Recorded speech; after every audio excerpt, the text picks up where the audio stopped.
his image, a mirror in his reflection. Black and beautiful, my shortcomings, this is perfections. Addicted to this spoil and Memphis while they toil. On the clouds, I'm in crave. Homage to my people who fight to be equal.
Welcome, beautiful people, to Colorism Conversations. I am Dr. Karen Moore, founder of I Am the Color of Beautiful, global spoken word initiative and movement, where we are redefining the standard of beauty for women of color. Our focus is on eradicating colorism in communities of color across the globe. We are so glad that you are here today. Please, if you in the chat, if you can let me know that you're here and where you're tuning in from, we would love to be able to know where you're coming from. And if you're watching the replay, we welcome you to this show. It is going to be a really, really, really amazing conversation. And with all of the things that are going on in the world right now, everything that's happening, I felt that this was a very important conversation that we needed to have. That when we as Black women tell our truths, we are disregarded, we are invalidated. And it is something that really, at this point in time, as we continue to move forward and we talk about racism and we talk about colorism and we talk about sexism and we talk about all these different things, that it becomes very important that we are no longer invalidated when we come forth to tell our truth. And it happens on so many different occasions, whether you are famous, infamous, not so famous, not so infamous. It happens every day, and it happens in the lives of Black women across the world. So we're going to have this conversation today. I'm going to bring on she's not my guest, she's my sister. Beautiful. Hey, beautiful, how are you? Thanks. How are you? I'm great, great. And I'm so excited for us to have this conversation today. So I think that I want to start off with really getting into exactly what we're talking about when we start talking about invalidations and disregard and some of the things that we are seeing happen in the media, as well as we know are happening in the individual lives of women of color, of Black women. And the one thing I want to start with, I think, is really talking about invalidation and what is even being termed micro invalidation when it comes to people of color, and also, and we're talking especially when it comes to women of color. So, so a lot of what we've researched and what we're going to talk about, micro invalidations. I'm going to start with this one. And this is from Micro Invalidations Are Real and They Can Have a Big Impact by Kelly Nugent. It's an article by Kelly Nugent.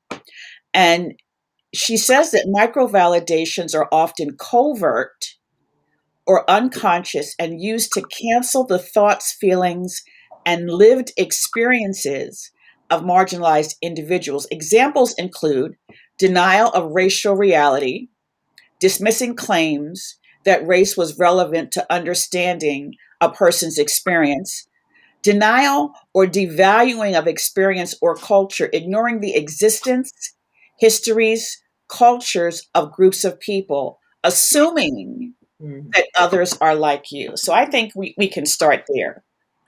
That the idea that people who are not like us, that we minimize their experience. And this comes across through racism, through colorism, even through sexism, that people will decide for themselves what they believe you should be talking about or what your experience is. They liken it to what their experience is and they have no idea. And a lot of times too, it's just the cluelessness. They think they're giving you a compliment, but it's racist. It's sexist. It's the whole you're pretty for a black girl, or so you're then at that point saying that black is not beautiful on a normal basis. Right. You're saying you speak English very well, as if to say that a person of color, whether they originated from here or not, can't speak proper English.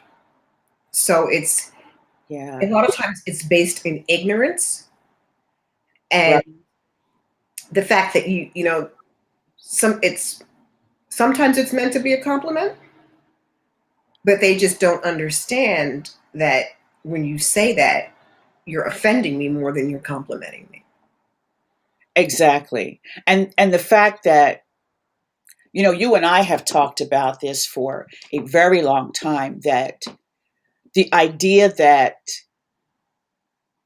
telling someone you shouldn't feel that way, Mm. just totally diminishing what they have vocalized as an issue and telling someone they shouldn't feel that way. You can't tell me how I'm supposed to feel. Or it wasn't meant that way. Don't take it that way. Right.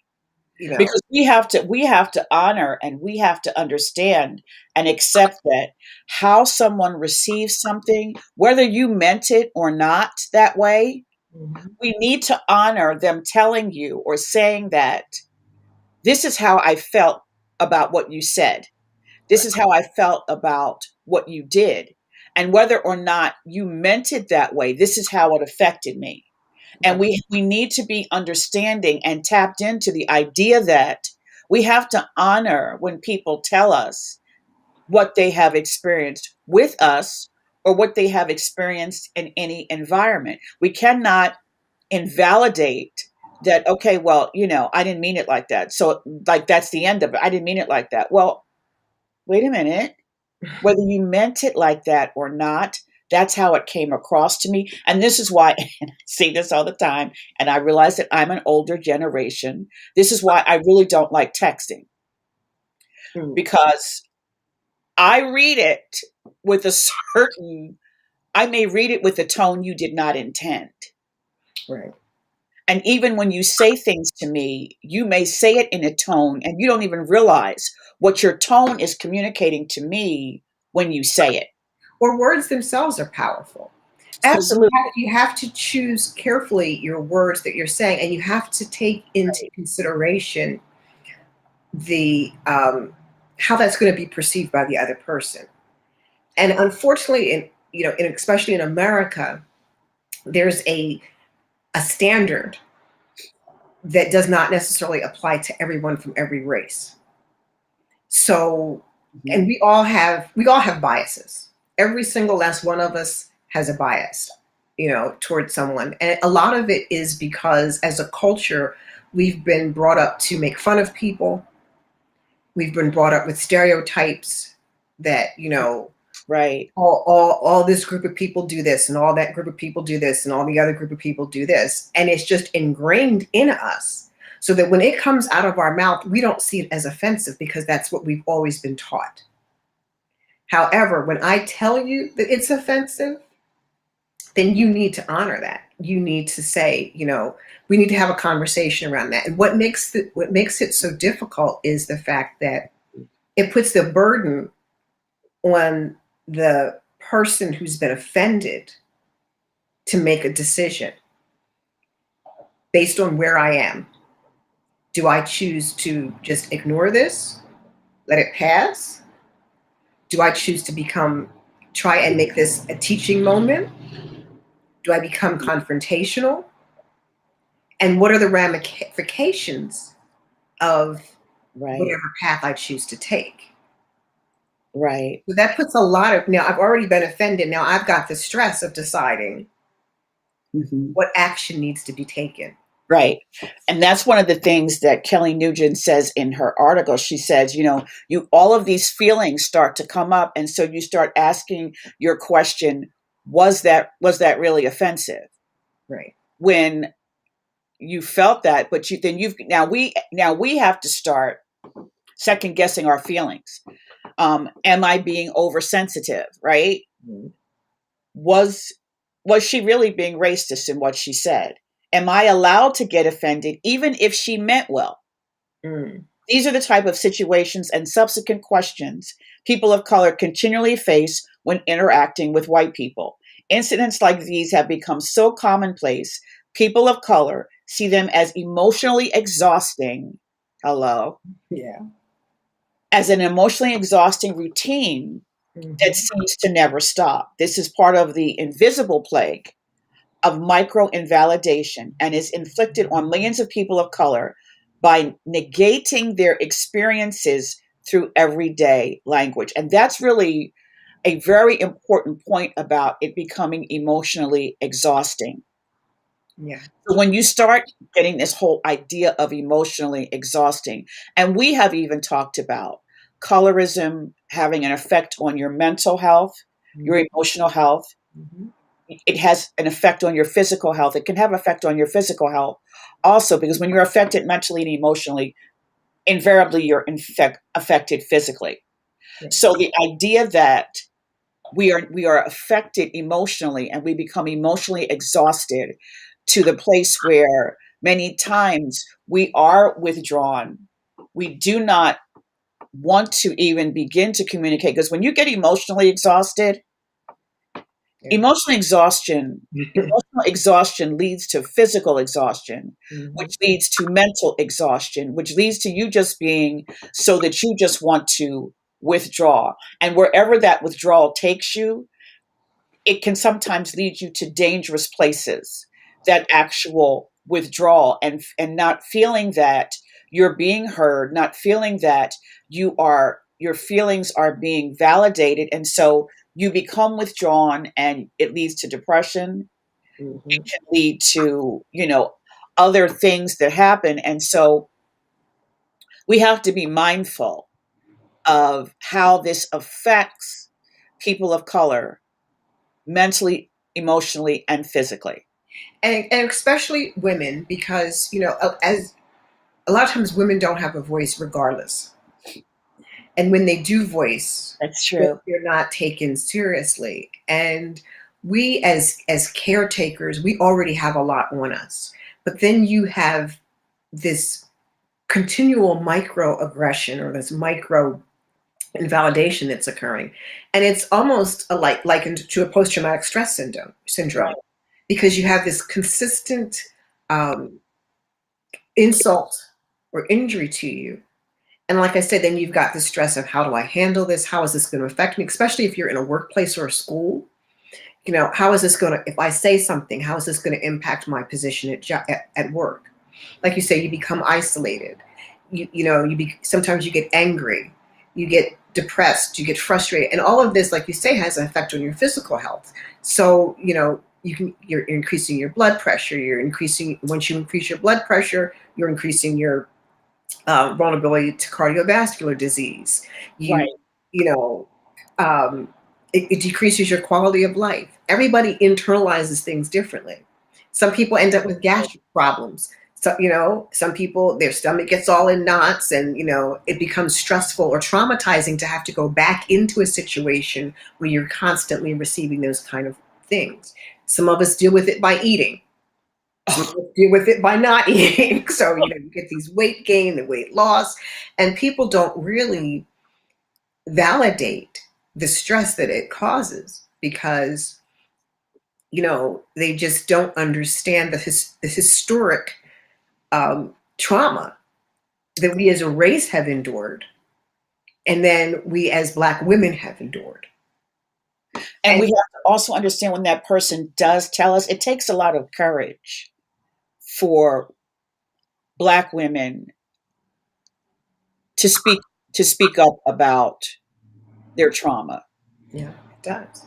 That takes a lot of courage, and a lot of times we are not encouraged to do it because once again, we start asking ourselves all of these questions about whether or not we're being oversensitive or whether or not anybody's going to believe us or because once again, something else we've talked about a lot is that whole idea of the strong Black woman syndrome, and that we are strong and we can take anything.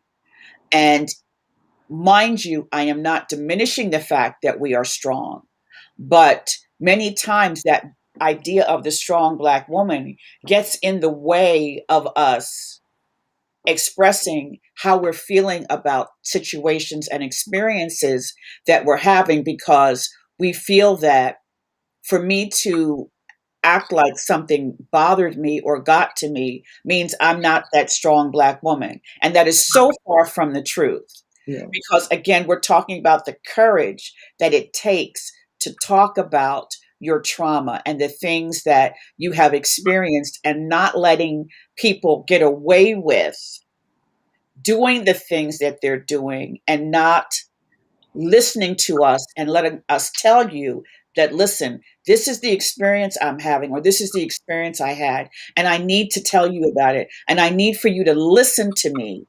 Mm-hmm. And I need for you to at least try to understand what it is I'm saying to you, because I've got to be able to release it. And I've got to be able to feel that I'm being heard. I think everybody wants to know that they're being heard. When they tell you something, they want to know that they're being heard. And if you don't listen and you don't validate and you don't acknowledge all of that, then that person walks away feeling like they haven't been heard, which puts them then into a deeper feeling of invalidation, which leads to all those other issues. Right. And it's happening in so many different areas. I mean, it's happening in schools, it's happening in workplaces. It even happens when you go to seek medical care. Yeah. I will never forget. She was a chief. She had just become the chief of residents. She was the person. She wasn't a chief resident. She was the person who was over the residents that were coming into a hospital. Mm-hmm. And she told us this story about how she slipped and she hurt her arm, and so she went to the emergency room. And she was a Black woman, and so the resident said to her, "Can you do this like you're lifting a 40?"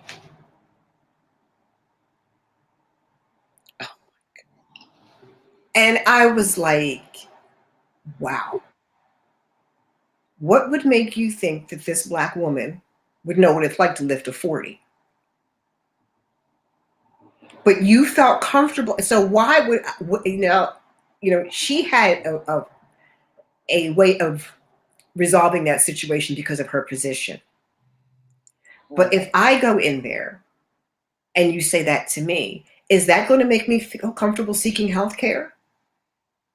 When you're going to be, making those type of comments towards me?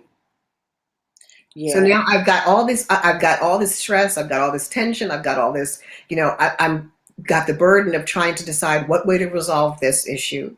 I've got the burden of trying to educate people, if that's, the route I choose to go, or be confrontational. I've got the burden of knowing that it's going to affect me in multiple areas of my life. Whether Exactly. it's, and so it's just with the added burden of being a woman who typically, women are not. And it's a known fact that Black people are believed by many white or many white physicians. They did a survey, I can't remember what year it was, that they believe that Black people have a higher tolerance for pain. They don't feel pain the same way other people feel pain. So now I've got all these things that are against me, and I've got to find a way to resolve all of them. It's overwhelming. And when you It's like talk battle about that, fatigue. when It's you been go described ahead. as battle fatigue. That's what it's been. It's Yeah, almost like being consistently in a battle, and now you've got battle fatigue, and you're just wiped out, and now you've got PTSD because it does create a sort of PTSD. right. And even when you were talking about, believing that Black people feel pain differently or have a higher tolerance level for pain, well, so much pain has been inflicted on us. Doesn't mean we have a higher tolerance level for it, but so much pain has been inflicted on us. And, it's always funny to me because I have a very low tolerance, I have a very low tolerance level for pain. One of the reasons I believe that is because I've never given birth. I believe it's one of the reasons, because I believe women that have given birth have a higher tolerance level for pain than anybody else. But I know I have a very low tolerance level for pain. And so if I'm telling you that I'm in pain, it might not seem like it should be a lot of pain to you, but it's my experience. And this is the thing that I think that we have to really acknowledge, is that it's my experience. Now, I know that you've never given birth either, but you have a very high tolerance level for pain. Yeah. So even that same kind of thing, that neither one of us have given birth, but you have a high tolerance level for pain. I have a low tolerance level for pain. So, because I'll tell you, well, did you take something? Because I'm reaching for the aspirin, the Advil, or something at the moment I'm start feeling some pain, right? So I can't I'm like, invalidate. I I'm can't like, what? invalidate. I can't invalidate you're saying you're in pain, and Exactly. I've seen it with women. I mean, I'll never forget. I was in a labor and delivery when I was doing my nursing, and the woman was screaming in pain, and she kept telling them this baby's coming, and the nurse came in and told her, your last baby took something. There's no need for all this noise in here. And sure enough, the lady kept screaming and hollering, and the nurse was like, "This is ridiculous." And she pushed the lady's legs open, and the baby was crowning. But they did not believe when she said she was in pain. And if the same thing happens with it, whether it's physical pain or emotional pain or psychological pain, Right. people do not validate when women say, "I am in pain." Exactly. Exactly. And many times we have to look at, too, when we're talking with people and we're listening to people, and we want to give our own opinions, or we want to make our own assumptions about things, and you really don't know when you haven't walked in that person's shoes. And the one thing too is that, we all move through the world the way that we move through the world. Not all Black women have the same experience. Mm. you know um, we talk about the fact that even with colorism, and we talk about colorism being that deeply melanated women are not considered beautiful or valuable or intelligent and are treated as less than worthy. It does not mean that I don't validate your experience as a light skinned woman and what you've had to deal with. Right? And I can't. So we have to get, we cannot invalidate, because you cannot say which someone recently said, and we're not bringing up any names here, but someone recently said that there was a certain woman who is very, very fair. She said she wouldn't really know what racism is. Excuse me? Are you really serious right here? Yeah. You cannot invalidate what someone's experience is because they don't look like you. That's right. And they may not have had the same experience that you've had, but they still are telling you about their experience. And for you to say that they have not really experienced that because they are very, very fair is just crazy. It is. It's crazy. Yeah. And or to say that, oh, you're just super sensitive because you're dark. You have to really listen to what people say, and it's not about walking on eggshells, it's about being sensitive. And I think it's harder for people who have never been in a minority. Oh, they have no clue. Understand, because They have no clue. And that's the other micro invalidation is for someone to tell you, oh, well, I have Black friends, so I understand.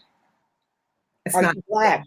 okay. You have not walked in my shoes. No, you have not walked in my shoes. You may have heard what they said and you can empathize what they say, but until you're on the other end of it and really experience it, you don't know what it's like.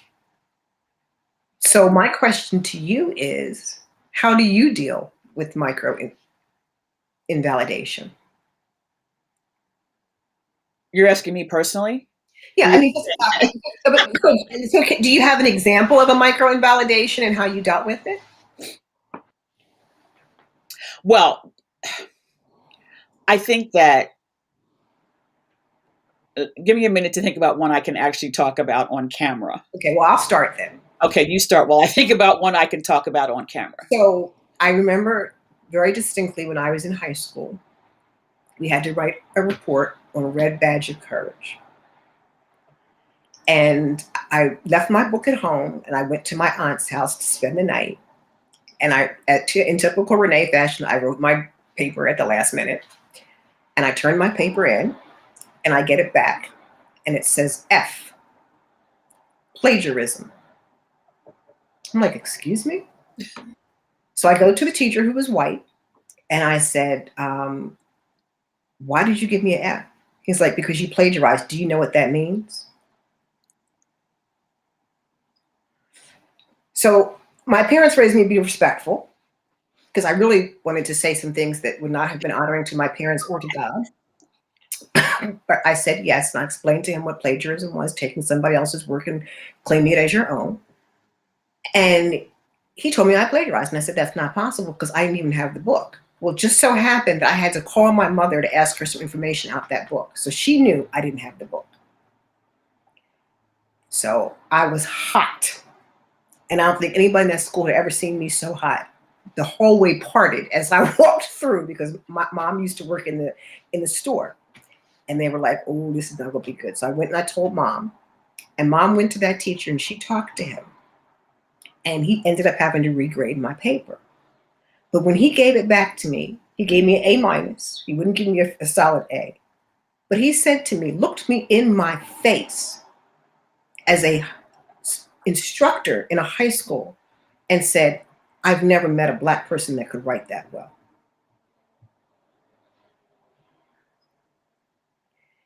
Wow. I was just dumbfounded. Wow. You can have the gall to say that to me to my face. Wow. And I said to him, well, you just did, and you will surely meet many more. I know you did. Okay. But it was a difficult situation because for me to become confrontational with him at that point would have caused more problems than it was good. I was just very blessed that, the situation unfolded as it did, and I was able to get my mother to intervene in that situation. Right. But that was the first time I can ever remember somebody saying something like that to me. That was the craziest thing I had ever heard in my life. Lauren says there's a first for everything. That's right. So, it was just really, you know, but it did cause a lot of stress and strain for me for the rest of the year, because this is the English teacher. So every paper that I hand in, now I'm feeling like I got to really make sure that all my T's are crossed and my I's are dotted and my punctuation is perfect. So I'm now feeling like I've got to be even better than than what I was, to continue to prove to him that I'm as good as I am. And that's a lot of pressure for a senior in high school. Yeah, it is. It is. And I later found out that he tried very hard to not, they give out certain awards at the end of the year for who did great in this and who did great in that. And he voted against me in several areas. Wow. So, but that put a lot of pressure on me, not only to confront that problem right then and there, but to have to continue to deal with him. Right. And him being in a position to affect my grades. Right. I remember I was working at a company, and we would have to talk to different representatives on the phone. So I talked a lot to this one particular representative. So he said, well, I'm going to be in the building next week and I'd like to meet you. Okay, that's great. Well, when he came to meet me and he saw that I was Black, first of all, his mouth dropped open. I mean, literally. It was like, and I said, hi, I'm Karen, and whatever his name, I don't remember what his name was. And he didn't have a whole lot of conversation for me. Hmm. And I think actually at one point, when he went back or whatever, and we had to have dialogue over the phone again, he made a comment to the extent of that I was so well spoken, and I was like, yes. I was like, I felt like, there's this meme of Whoopi Goldberg going around. Megan, whatever her name is, said something to Whoopi said something on The View the other day, and Whoopi had to stuck on her mic, and she's like, okay. It's been going around all over the internet. This Whoopi's just like, okay, and that's how I was. I was like, yes, I am well spoken. And many times people, we've been told many times that we sound white, whatever that means. And I actually asked someone one time, what does that mean? Well, in your production, Success Blues, that's talked about. Yeah. People say that I, because I put together a complete sentence practice is what they're saying. Oh, you can put together a grammatically complete sentence. Does that make you sound white? Right.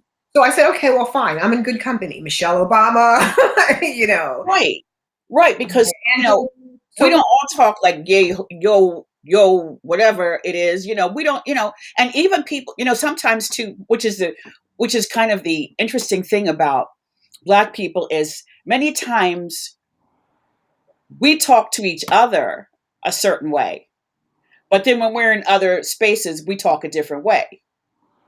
We know how to balance it out, that, you and I, because sometimes even you and I, when we'll say certain things, we'll look at each other like, did you really just say that?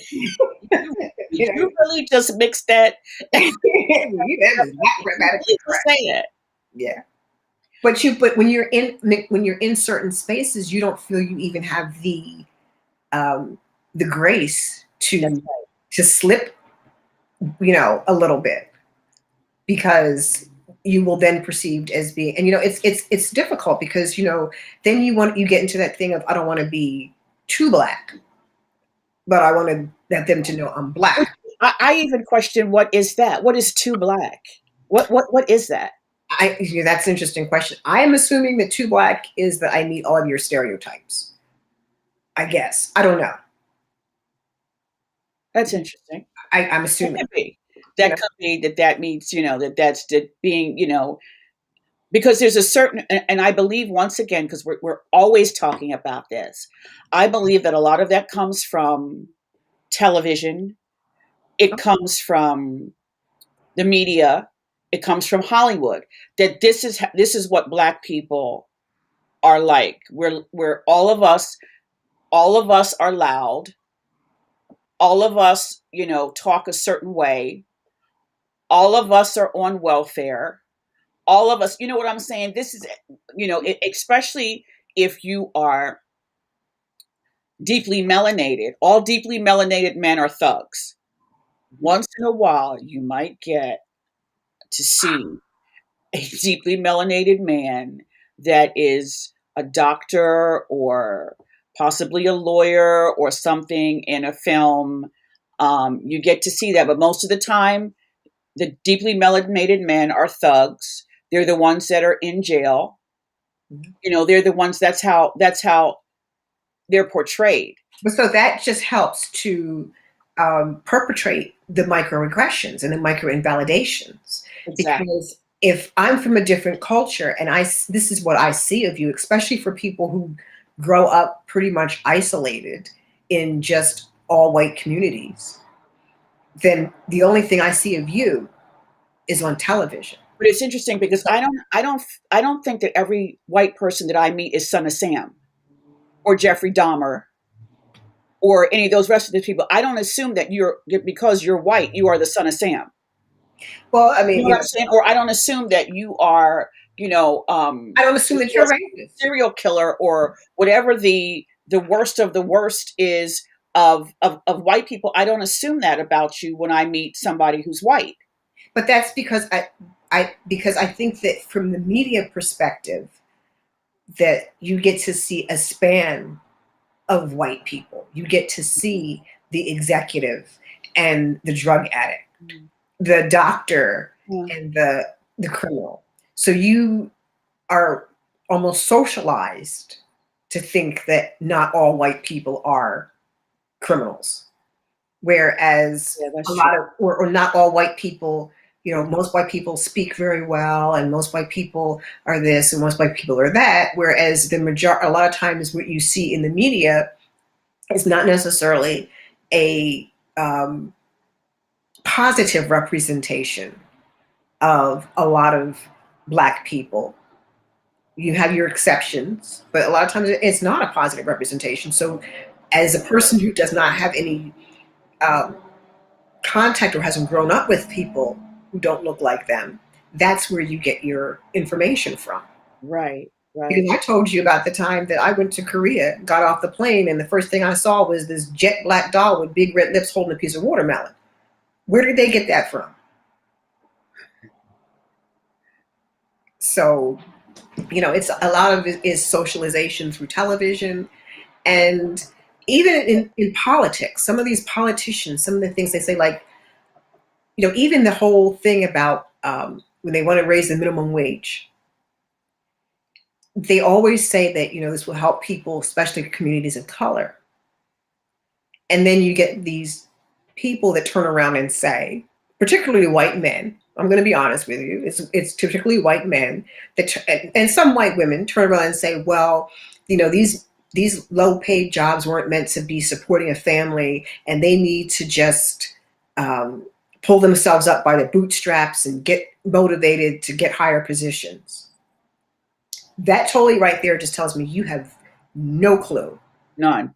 as to the history of this country, the systemic racism, because you just perpetrated a micro invalidation against me. Exactly. You're basically saying that, if you're in a community of color, you're lazy. And your situation is your problem. Right. I want to also talk about, and like I said, we're not really talking specifically about or mentioning any specific names, but I also think it's important to talk about the idea, and we say this often, and not just in regard to the current situation that's in the news, but when we talk about when someone says something and they say that, they didn't know that it was going to be like that. They didn't know that their experience was going to be what it was. And so one of the things that I think we have to be very mindful of when a Black woman is speaking her truth about not knowing what a situation was going to be like is that I think that, and I don't like to say everyone, but I'm going to say almost every one of us can think of a situation that we got into that we thought we could handle. Mm. And when it turns out that it was more than we can handle, and we speak our truth about that, for people to say, to dismiss it as, well, you knew what you were getting into, I think it's insensitive. Hmm. And it is not really wanting to acknowledge, again, a Black woman telling her truth. Because I know for myself, more than one situation in my life I've gotten into, I thought I could handle it. And the other thing is, I think that a lot of people don't always understand is you can enter into a situation and feel like, especially when it's a marriage situation, you can feel like, you're marrying the person, you're not marrying the family. But that's not always true. Sure. It's not always true. Because many times, sometimes the hold that a family has on a person, or even the fact that the person is very close with, there are some, and it's been the reason for a lot of divorces, because people were just like, the family, I just couldn't. But You it know, not I only happens. really could not deal with my in-laws. Well, Okay. it not only happens in families, though. It happens in job situations. Mhm. You get offered a job with a company, especially.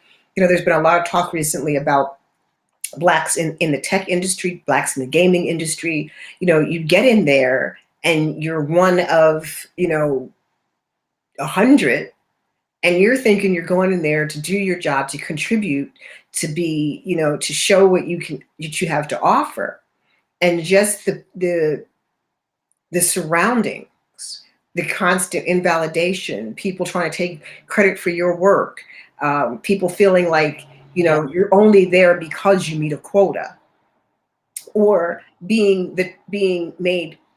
Um, there was one article that was talking about sometimes you're appointed to positions so they can say, oh well, we have a diverse board, but you're never given the same opportunity. You're always put on the diversity, you know, Right. the Right. diversity panel or whatever. So that constant thing where you go in there feeling like, I can do good, I can make a change, I can make a difference, I can handle this, and then when you get in there, it's just totally not what you hoped it would be or thought it would be, and then there's no other people around you like you that can offer you support. Right. Because one of the big things about being invalidated is you have to find someone that can support you. You have to find somewhere to have an outlet for that. You have to find someone who can help you affirm yourself, who can help you talk through this, that can help you find the best way to handle it, especially when you're talking about situations like schools and jobs where it's not something that you can always pass off, or being in a family. You can't just, give them a pass on everything, because this is a situation that you're in constantly. Right. Right. And we have to understand that, the key to so much of this is really understanding and affirming that we have the right to speak our truth. We have the right to speak our truth. And We have the right to speak it without feeling that we're going to be we're going to be dismissed. We're going to be invalidated. We're going to be, all of those things that come with Black women speaking their truth. We have a right to do it. Mhm. We have a right to express ourselves. We do not have to hide. We do not have to be that strong Black woman because that's what you think I'm supposed to be. Yeah. And, our strength comes in, again, we're saying this again, our strength comes in our courage to tell our story. Our strength comes in our ability to say, this is what I'm experiencing, this is what I've experienced, and it's not acceptable. Right. We And have a you right to say that. We have a right for people to listen to and to want to. Well, I mean, you can't tell people what to do, but I'm just saying that, if you think that Black women are going to be quiet and we're not going to tell our stories, you're sadly mistaken. And that at this point, the way things have happened and the way things are coming up, we are going to tell our stories and we're going to continue to tell our stories. And we're going to find that courage because if we don't, what happens when you don't do that? Then you are subjecting yourself to those things that we talked about. You're subjecting yourself to being depressed. You're subjecting yourself to being ignored. You're subjecting yourself to having issues that begin to affect your mental health and your physical health. So we have to be bold enough and tell our stories. And even though some people are going to continue to invalidate it, that we're going to continue to have these micro invalidations, we still are going to stand up and tell our stories, which we have every right to do. Yeah. And I think that sometimes it's easier to start with people that you have a more friendly relationship with, to kind of be able to sit down and say to them, what made you say that? Or, how do, this is how it made me feel. And, what do you, how do you, how do you want to respond to what you just said and how it made me feel? And kind of educate them on why it's not appropriate to say certain things. And then that way you can kind of build that confidence. And it's also important too, because what you don't want to do, and like I said, it's hard because a lot of the burden is on the person who's been offended. But what you don't want to do is you don't want to um, be confrontational in an angry way, because then you can't be heard either. No. Because then they just go back to that whole angry Black woman syndrome, you know? So there's so much burden on us that when we are speaking our truth and when we are letting people know how we feel, that we have to do it in a way that will be received and that will make it hopefully more likely. So sometimes you have to walk away and you have to say, you know what, I'll come back later. Let me take a couple deep breaths and reevaluate how I want to approach this. Yeah. And one of the things here, micro invalidations, communications that subtly exclude, negate, or nullify the thoughts, feelings, or experience reality of a person of color. And it says invalidating someone's feelings by saying, we talked about this, giving credit to someone else instead of a woman of color's work. We talked about that. Mm-hmm. Staying silent when something should be addressed or corrected. And that goes for not only people outside of your race, but people within your race. Oh, yeah. And that goes back to that whole support thing. Um, somebody said, I think it was, I don't want to get the wrong person. I think it might have been Martin Luther King Jr. that said, was it Maya Angelou? Somebody said, I don't know, that you'll be remembered not so much for what you did or said, but for what you didn't do or say. Maya Angelou said, something to that effect, where she says people will always remember how you made them feel. Yeah, that's right. They won't make you remember what you did, what you said, but they'll remember how you made them feel. Right. And so it's just as, you know, really, the burden is on other people as well when they see. And a lot of times people don't want to get involved, unfortunately, but they do have a certain, responsibility to say, hey, that's not right. What you just said is insulting. Or you know what? And I've said it. I know I've said it to people. I don't talk that kind of talk around me. I don't want to hear it. Right. And and I haven't necessarily um, been confrontational about it. I've just cut it off at the pass. If this is the conversation you're going to have, then either you need to leave or I need to leave. But I'm not engaging in this because it's disgusting. Right. So at that point, you're kind of letting them know that this is inappropriate. And we have to even be willing to stand up for other people too.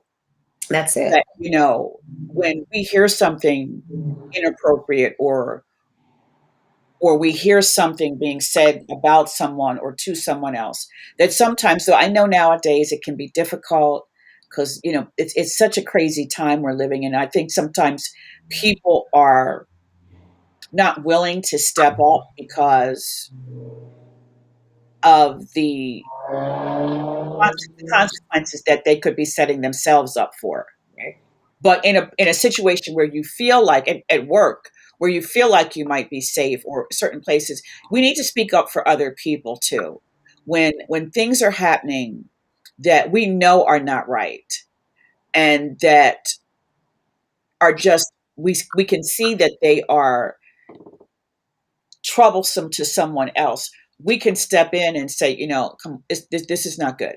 No. And we also have to monitor what we say because, a lot of things that we have consistently joked about throughout our lives, we have to really be careful joking about those things. I mean, because like I was saying earlier, you grow up saying certain things about certain group of people. You really do have to check yourself before you say certain things. Yeah, absolutely. Even if you mean it as a joke, it's the same thing. It's micro invalidating somebody else's feelings, Right. somebody else's beliefs, somebody else's religion, somebody else's culture. So as we're getting ready to kind of wrap up, I want to talk about the action. And this is from responding to microaggressions in the classroom, but we can use this in so many different ways. Asking clarifying questions to assist with understanding intentions. Mm-hmm. Like, you're pretty for a black girl. Well, what do you mean by that? What does that exactly mean? Because it was interesting when I had a situation many years ago where I was working in an office, and there were 3 Black women, and we all worked together. And then, one of the managers, we had a Black woman manager, we had a white man manager, and some other managers. I remember the white manager came to us one day. We were standing around talking or something, and he said to us, NWAs. Okay. So we're standing there looking at each other like, no, he didn't. say that? And I'm thinking to myself, well, maybe he doesn't know what that means. So I told my coworkers, I said, I can't let it go. I cannot let it go. I can't let it go. So I walked in the office and I said to him, do you know what NWA means? And he told me what it meant. I said to him, oh, no. I said, that is very, very, very offensive. Because you basically use the N word without using the N word. Mm-hmm. I told him no. He got, he was so apologetic, of course. Yeah. But I mean, and sometimes even in our familiarity, we forget that I don't care how familiar you are with me, there are certain things you cannot say to me. That's right. Just like, and I know that a lot of women do this. I know there are Black women who do this. They call each other bees. You're not going to call me that. No, absolutely not. Okay. No, you're not. No. You all may call each other that, but no. I am not a dog.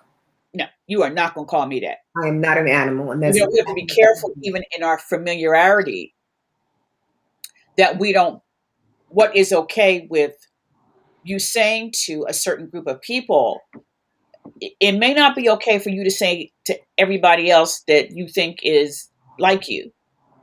That's true. No, mm-mm. Don't call me a B. You call me a B, we got a problem. Mm. Come from curiosity, not judgment.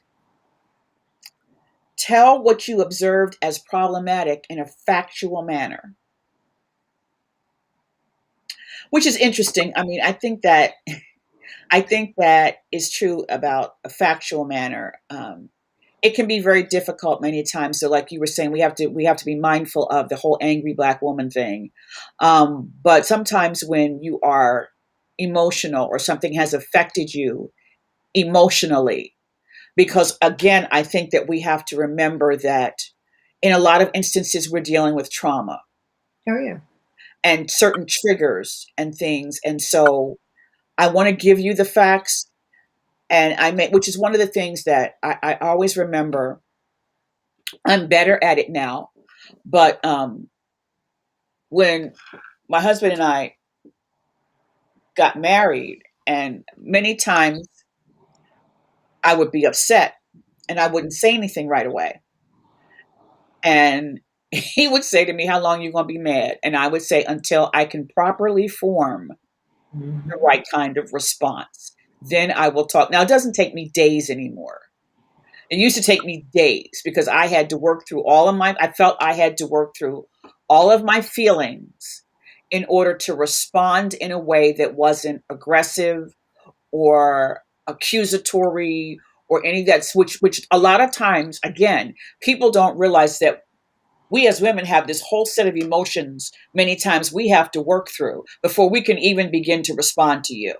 And the other important thing too is that um, when possible, if it's not necessary to do it in front of other people, kind of in a like shaming the person, to pull them to the side, because you don't want to do to them almost like, oh, I'm going to, sometimes when you do it right away, you don't think about the setting that it's in. You don't think about the fact that, you're upset and now you're kind of putting them on blast in front of other people who may not have even been aware of the situation. Yeah, that could be true. But sometimes too, you might do it in front of other people so that you will not turn homicidal. I'm just going to put that out there. If other people are around, I think you might have a tendency to not, just want, oh, I can't do this in front of other people because, but you do have to exercise. You have to, which again comes to us having to, many times we got to sort through a whole lot of stuff before we can even get to the place where we can address it. What's going to be the proper way for me to do this? And when is the right time for me to do this? And, I have to make sure my body language is right because people want to talk about my body language and I have to make sure my language is correct. And we go through all these things just to be able to address the situation. And I think too that a lot of times people who are not Black women don't understand everything that a Black woman has to process in order to respond to something without coming across as an angry Black woman or aggressive. We have this whole list of things that, okay, even as you're talking to me, I have this whole list that I'm running through of how I need to respond.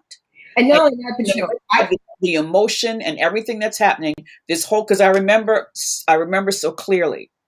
My husband was in the emergency room, and there's a whole long story behind that, which I'm not going to go into, but the doctor came in and she said, his blood count is 5. It should be 12. That means he's bleeding somewhere. Well, we had gone through a whole other process before that. I'm sitting there thinking, okay, well, everything we couldn't get an appointment with the gastro doctor, and now here we are in the emergency room, and you talking about he's bleeding from somewhere. So now I got to start process immediately. I have to start processing. Okay, Karen, You are in this hospital emergency room. You cannot flip out. You are here and you don't want your husband to be upset because you're flipping out. You don't want them to call security on you, and then they're going to remove you from the emergency room, and they're going to remove you from the hospital. And so, and your husband's going to be even more upset, everything he's going through, because now he has seen them pretty much drag you. See, this is the whole stuff that we have to process when we're dealing with things. So I had to run all this through my mind. The Okay. other thing that I have to deal with is I'm one of those people that it's written all over my face. Oh yeah, me too. And I never forget, somebody said something inappropriate in the office, and before I knew it, before it processed, I knew to keep my mouth shut, but that's about the best I could do. But my head whipped around, and the look on my face, one of the managers took a step back and said, "Oh," because it was written over my face that I am about to open up a can on you. But I in my mind, I said, "Renee, you need to calm down first." But that didn't change what was here. Okay. So, Right. I mean, and it must have been a very threatening look because the person took a step back, but I didn't realize that.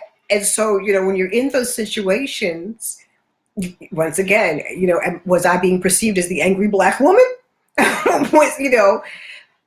And I'm trying hard to process and not be, Yeah, and this is what we have to do as Black women. This is what we have to do. There's a whole process that takes place, and many times we are praying that we can run through the whole process before we just flip out on you. We're trying, it's going real fast, and it's going really quick, and like, okay, I don't want to hit this person. I don't want to put my hands around their throat. I don't, because I don't want them to call the cops on me. And even if we're not talking about how I don't want to respond in a physical manner, I don't even want to respond because nowadays all they have to do is think you're a threat. Yeah.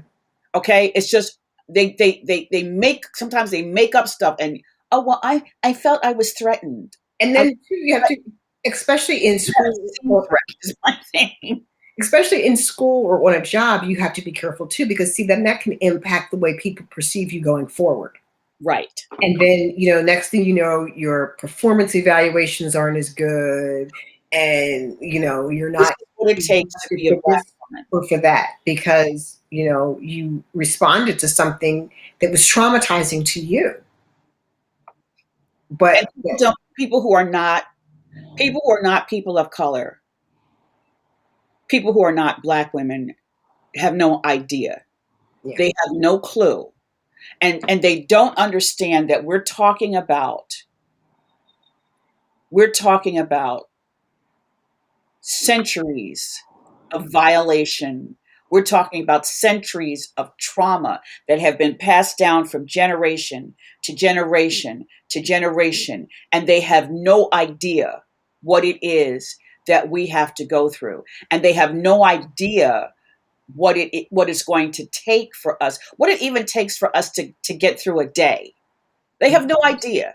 And now you're going to insult me with your words. Yeah, well, yeah, basically. Okay, what was the next thing?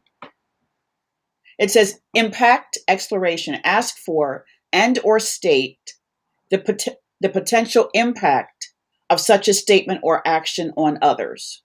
We talked about that. Yeah. Own your own thoughts and feelings around the impact. Yeah, that's true. And don't allow anybody to make you feel that how you feel is less than what you feel. Or is wrong, that you don't have the right to feel the way you feel. Exactly. Because then you begin to, once again, doubt yourself. It turns back on you. Well, maybe I did overreact, or maybe I can't take a joke, or maybe I am super sensitive, or don't allow people to turn it back on you. Right. because you had every right to be offended if you were offended. And the thing that people don't realize is that, you know, you do have to pick your battles.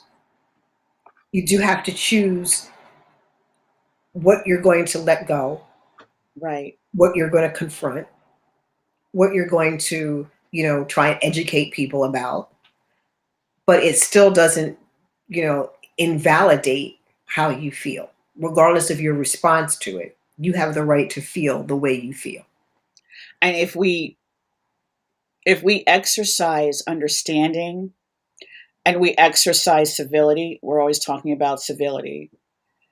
We can listen to people and we can hear and we can respond in a way that lets a person know, I hear you. Mhm. And if necessary, because the last thing is request appropriate action be taken. So if I'm listening to you and I say that I hear you and I want to take the necessary steps to address the situation, and I want you to feel that I have heard what you said and that I want to now make you feel that I'm going to do something about what it is you're experiencing because I really listened to you and I really heard you. And Mhm. and it's about being listened to and being heard. And I'm not expecting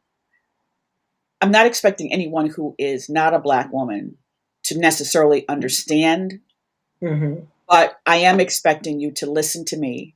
I'm expecting you to hear me. And I'm expecting that you will take whatever action is necessary to make sure that this issue is addressed and that I'm not feeling whatever it is I'm feeling in whatever space it is that I'm feeling it. Right. And I do recall there's an approach, and I can't remember what the second letter stands for. It's love. You listen. You, I want to say you Understand and validate. understand, validate, and empathize. Because right, because it's LUV. Right. You listen, you understand, you validate, and that's so important that you get that V in there. And that understand is the understanding that I'm taking an issue with something.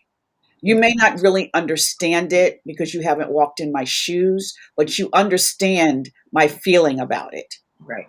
And you want to understand my feeling about it so that it can be addressed and it can be changed and it can make a difference in a Black woman's life. Yeah. Yeah. And it can reduce so much stress. Yes. Mhm.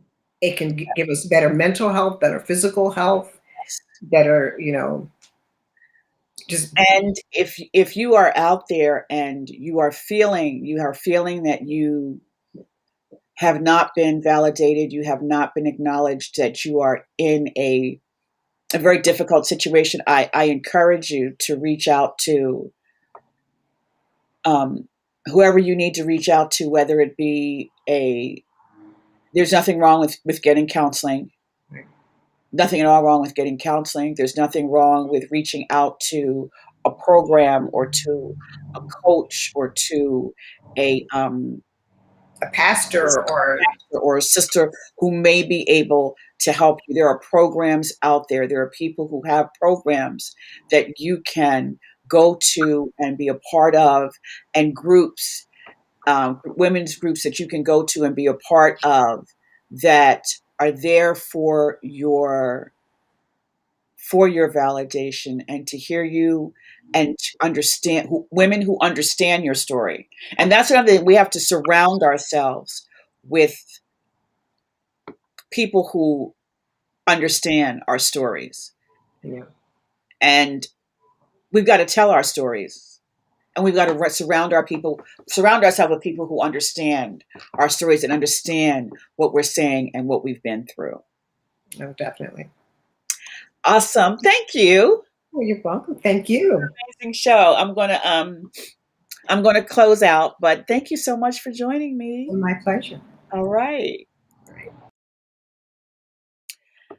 Thank you all so much for joining me for Colorism Conversations today. What a great, great, great conversation. And I want to say again, we deserve our voices deserve to be heard. We deserve to tell our stories. We deserve to tell our truths. And don't ever stop not telling your truth, not telling your story because you feel that you've been invalidated. The more we tell our stories, the more we let people know exactly what it is that is happening and what we are experiencing, the more people will begin to be able to acknowledge what we have to say and find those programs out there that are for you, that are able to help you get into a space where you can share and where you can get knowledge and where you can begin to feel that your story is valid, because it is. It always is. Don't stop telling your story. I want to remind you guys that there is From Pain to Prose is starting on Thursday. The workshop, it's an 8-week workshop where we're going to use spoken word, and we're going to use spoken word, and we're going to do some things about being able to engage an audience and how we tell our stories and being able to tell our stories. And that's where the healing begins, in telling your story. And that's what From Pain to Prose is. It's healing the wounds of colorism through the spoken word. So we invite you to do that. Go to the Color of Beautiful website. Lauren says, thank you for this thoughtful and validating discussion, Dr. Karen and Renee. You are modeling what it means to stand in our power and the superpower of our voices. Yes, Lauren has an amazing program coming up. We're going to be able to post some more information about her. You need to connect with Lauren because she has a program that talks about a lot of what we talked about today and being able to get that coaching that you need and to understand, because like I said, we as Black women are dealing with centuries of trauma and centuries of wounds and being invalidated and being able to really speak our truths. So From Pain to Prose is starting this Thursday, March 18th. You can go to the Color of Beautiful website and find out information about From Pain to Prose. I'll also post the link to sign up. It's an 8-week workshop starting March 18th, which is Thursday. We'll be back again next Sunday. Please feel free to join us next Sunday. I thank you all so much. If you're watching the replay, please let us know that you've watched the replay, and please invite others to see this and to participate with us in these conversations, because we feel they're so very important. Thank you all so much. Have an amazing, amazing, amazing week. And remember, we say it loud, we wear it proud. I am the color of beautiful.